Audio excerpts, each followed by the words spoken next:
Oh, is that true? Hi, I'm Fel the Blythe. I have about 500 things I need to do today, but instead I've just been playing The Sims. Would it surprise you that yesterday morning I was finally officially diagnosed with ADHD?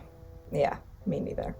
Also, I'm extremely sore because yesterday I got back on the trapeze after not doing it at all during the pandemic, and while my body remembered what I was supposed to do, my muscles were like, not today. But enough about me. Let's discuss one of the most overlooked, but one of my favorite things. Sources! In my last video about Hecate's Daipnon, several people discussed an interest in learning more about how I source things, how I recommend sourcing things. And lucky for them, I actually already had this video planned to do it next. I figured it's kind of a good follow-up to that. Sorry, I'm just adjusting my lights, trying to see which one's better or worse. It's like a weird shadow. They kept happening in my nose, but I think it's gone now. If I had $1 for every time I saw some wild claim about Hellenism and Hellenic deities, I'd have enough money to buy TikTok and then destroy it. Cast it into the fire! Destroy it! But unfortunately, I don't get paid for my hashtag hot takes. I get paid to tell tourists, "Sir, please don't touch that.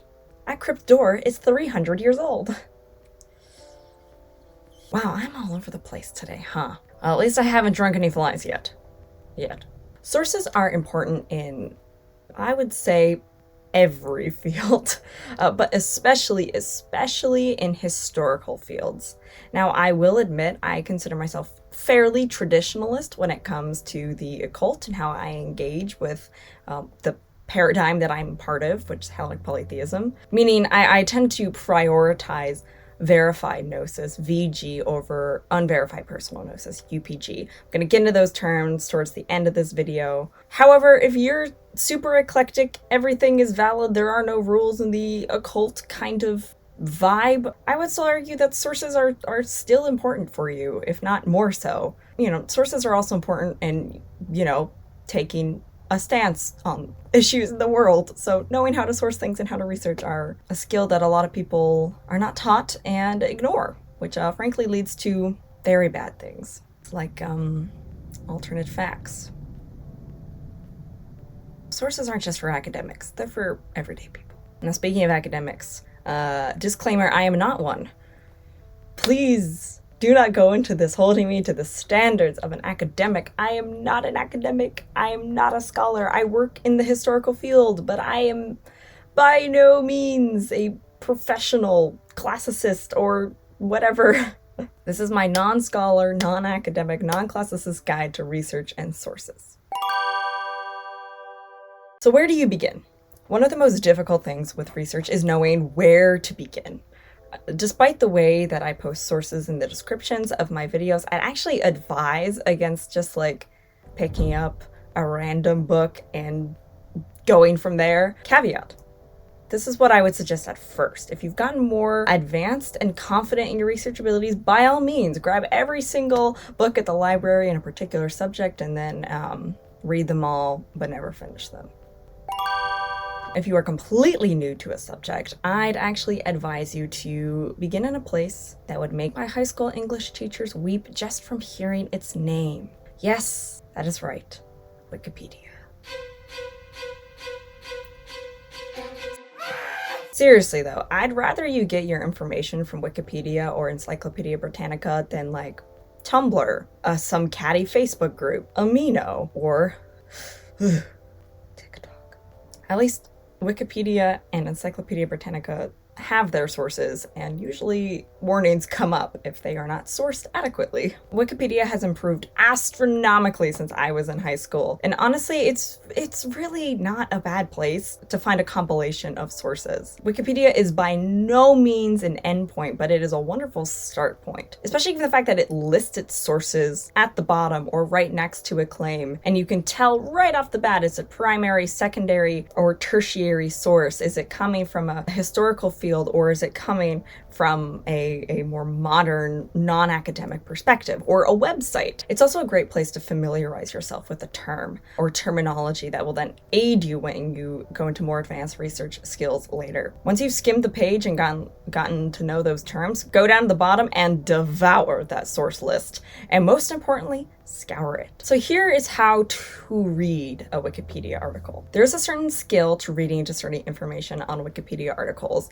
because, as I mentioned in my Hecate's Daepnon video, their use of sources can be misleading. This is also not unique to Wikipedia. Just because an academic text or just because a text in general has sources does not mean that the information is accurate. Oftentimes people will have a source and then they make an inference. I got yelled at about this in college where I would have a source, but then I would make an inference and then the teacher would be like, you can't say that about this source. You just can't say that. That's an inference. That's not what this source is saying.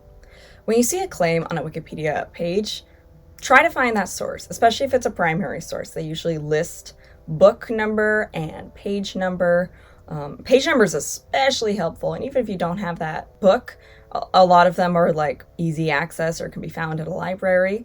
And try to read that page for yourself and find out the context. This is what I did in my Hecate's Daepnon video, and also what I did in my Protections in Hellenism video, where I said a little bit about how I struggled to find accurate sources on the Hecatea, or to find sources that weren't Hellenistic and Roman. That's because when I was familiarizing myself with that Wikipedia page in order to find a source list, most of them were Roman and Hellenistic and not actually classical, which I put that disclaimer in. And so for the aspects that I could not source properly, I didn't include it in the video. That's true in general when I'm making videos. If I've seen a claim or a general assumption, if I cannot back that up myself, I will not include that claim because to my mind, it is not inherently accurate. It might be accurate, I don't have a lot of time. If I had time and the energy, I likely would have taken some of these more modern sources, dove into the books if I could, until I sourceceptioned myself and found the initial primary source that they were talking about. However, I work 2 jobs and have 7,000 hobbies, so I don't have time to do that. I wish I did, but I don't. Unless I'm hyperfixating, then I do have all the time in the world. I cannot stress this enough when talking about Wikipedia. While I consider it an excellent resource, it is not the resource. It's a wonderful place to begin to find sources and familiarize yourself with terms. However, it cannot be an endpoint. But when it compares to things like Tumblr or Witch Talk or Facebook, I would say it's up there. They at least hold their sourcing to some set of standards. Moving on, alternatives to Wikipedia. For Hellenism in particular, the best source on deities that I have ever found, and you will see recommended all over the place, is theoi.com. Here's a link right up here. They are literally packed with primary sources. I think they only use primary sources on every single deity. They have info from their cults to their epithets to their genealogy and their artwork and their mythology and all their variants of mythology. There is no free resource out there that parallels theoi.com. Nothing. It is the #1 place I recommend people when they're looking at deities. Seriously, go check it out. Theoi.com, or just Google whatever deity, Theoi, and their page will show up. Even better than Wikipedia is a comprehensive book, something like Greek Religion by Walter Burkert, A Companion to Greek Religion by Daniel Ogden, Understanding Greek Religion by Jennifer Larson, and so on and so forth. There are a couple others that people recommend, but those are the primary ones that I see. A lot of these books can be found at your local library or on Scribd. Now when I'm talking about books, I'm going to admit something to you here. I absolutely do not condone piracy of occult books. The authors and the publishers of witchy and occult books are extremely small, and by pirating them, you're directly stealing money, and several authors have lost their livelihoods due to the piracy in the occult community. They are not these big name authors. They cannot survive. They just cannot survive piracy. Also, a lot of them have trigger hexes on them, so if you steal an occult book, it's not a good idea. However, when it comes to academic texts and scholarly books, the situation is not so black and white. If you've ever taken a history course at college, most of the time, the professors will go, "Oh no, it would be a shame if someone were to give you a PDF of this academic text that costs $7 bajillion. Seriously though. Frankly, academia can kiss my ass, astrophysics.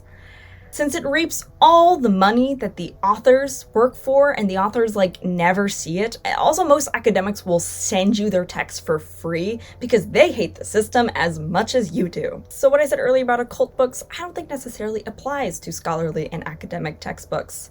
Not that I have ever done any of these things, nor am I telling you to do them. Anyway, moving on. So now you've acquired a book. How do you read it? Now, I'm not being patronizing here when I say, how do you read a book? Because, well, I presume most of you can read. If not, well, I'm talking about this from a strategic point of view and not a literal point of view. So many times when I have recommended books to people, they go, well, I can't read books because of X. And usually that is something related to time and attention span. And I get it. I really do. Like I said, I work 2 jobs.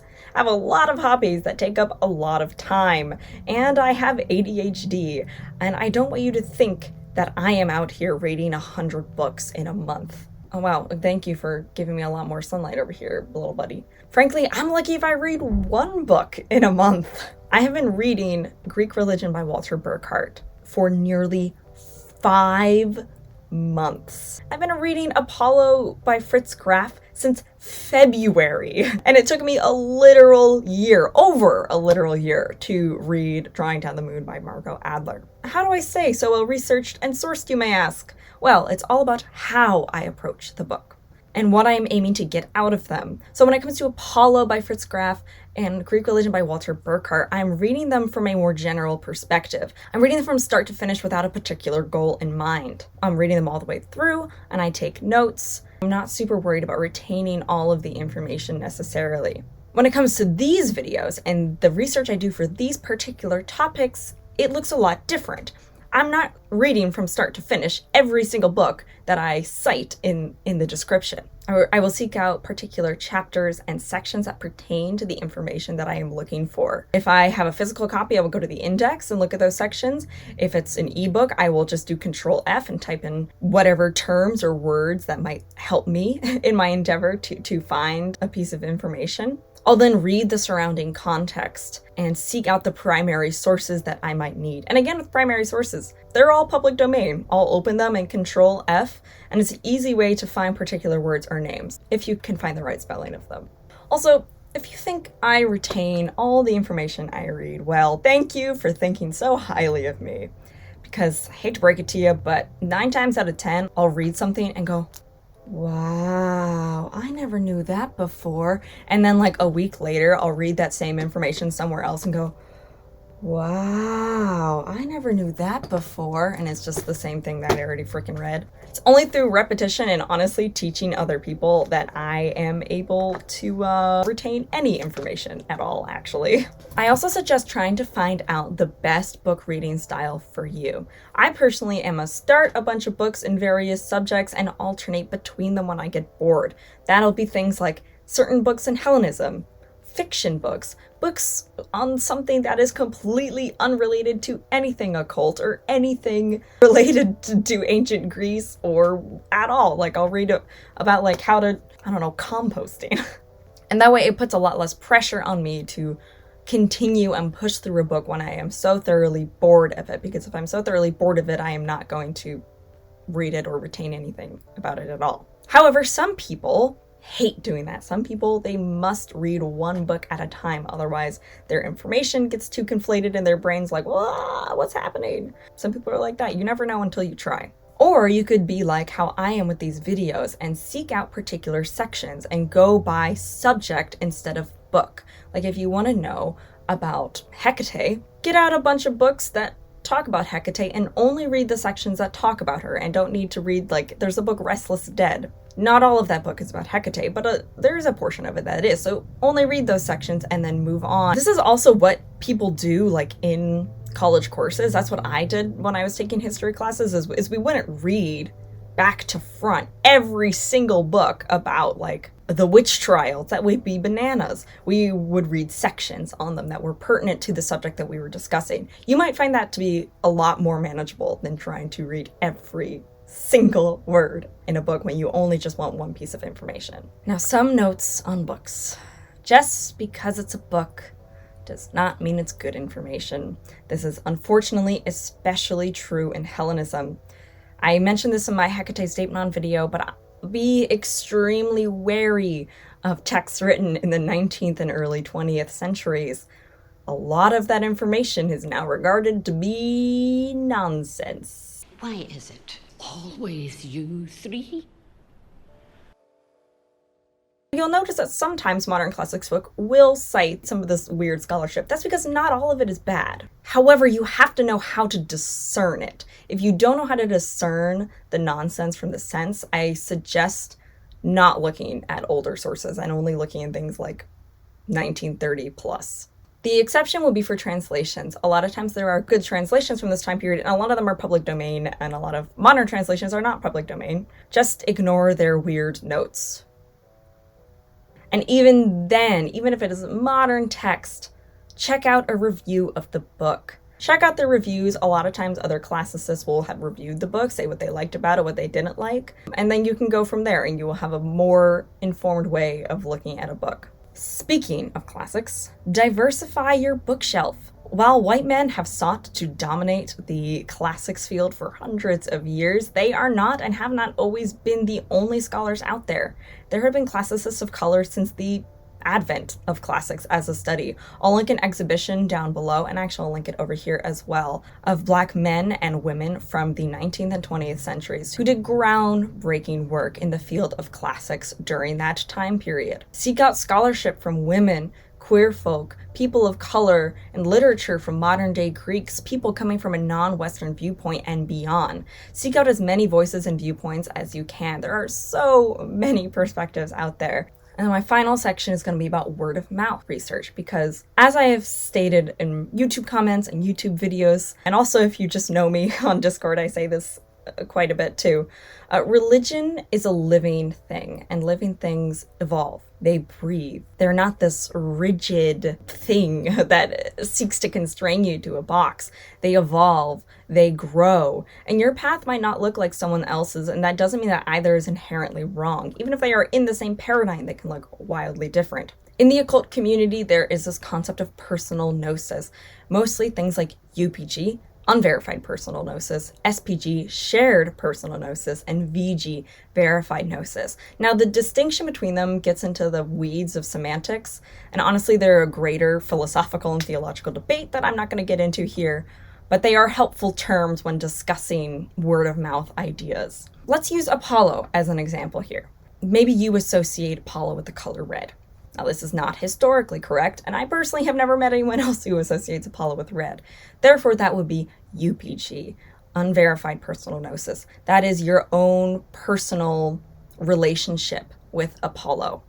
This does not make it wrong. I cannot stress this enough. This does not make it wrong. UPG is an important part of communing and connecting with the divine. However, it is personal. That is the key here. It is personal. It doesn't have any historical basis. Now, to move on to SPG, a lot of people associate Apollo with gold. I would consider this SPG because, not to burst your bubble, but that is not actually historically accurate. So multiple people having the same association, I would consider SPG. Now, associating Apollo with silver is what one could call VG, verified gnosis. He is the lord of the silver bow. He is traditionally associated with silver. Now, one could argue that all the Greek gods are kind of associated with gold, but I'm talking about specifically being like Apollo, gold. It's usually actually Apollo, silver. So there are consequences and purposes to SPG, UPG, and VG that, again, I'm not going to get into here. I might at another point, but again, that is highly philosophical and theological. Gnosis in general is a fundamental part of an occult journey and an occult paradigm, and sometimes UPG can turn into SPG, which turns into VG. That's what I mean why religions are in flux and living and breathing. Even as a traditionalist, I agree, religion is not super defined. I just value VG more than I value UPG, for example. And verified gnosis is very important, I would say, in paradigms like Hellenism, things that are based on an ancient religion and are just eclectic. So once you start researching, you'll begin to reveal the complexity that is Hellenism. There is no clear-cut outline for this paradigm. Influences came and went from the east into the west and from the north into the south. The ancient world was far more globalized than we give it credit for. It's truly an amazing, ever-evolving story. And while we can never hope to understand all of it, we can find out what resonates with our own story thousands of years later. I hope this video was able to illuminate and demystify the sourcing process for you.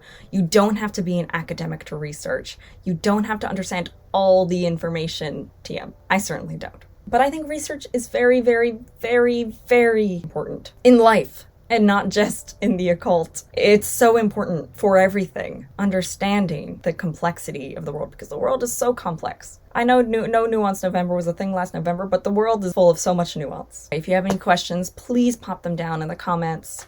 If you want to see something later on, sure, let me know. Yeah, I see all the people asking me to cover Hecate. I have gotten probably the number one deity that people want me to cover. However, she's extremely complicated. It might take me a while, but she will probably be the first of my deities video. And I am working on research for her. It's just going to take me a bit because there's a lot of bad scholarship to unpack. Until then, I will see you in the next video. Thank you so much. Oh, I have a Ko-fi page. If you feel generous and want to see me support my local coffee shop, or my local bookstore, even better, I'll link that up here. No pressure, but if you feel like it, that's up over here. But anyway, thank you so much, and here's some bonus cat for you. Bonus cat on my 17th century hat that I made. Oh, look at it. Stealing all my sunlight, huh?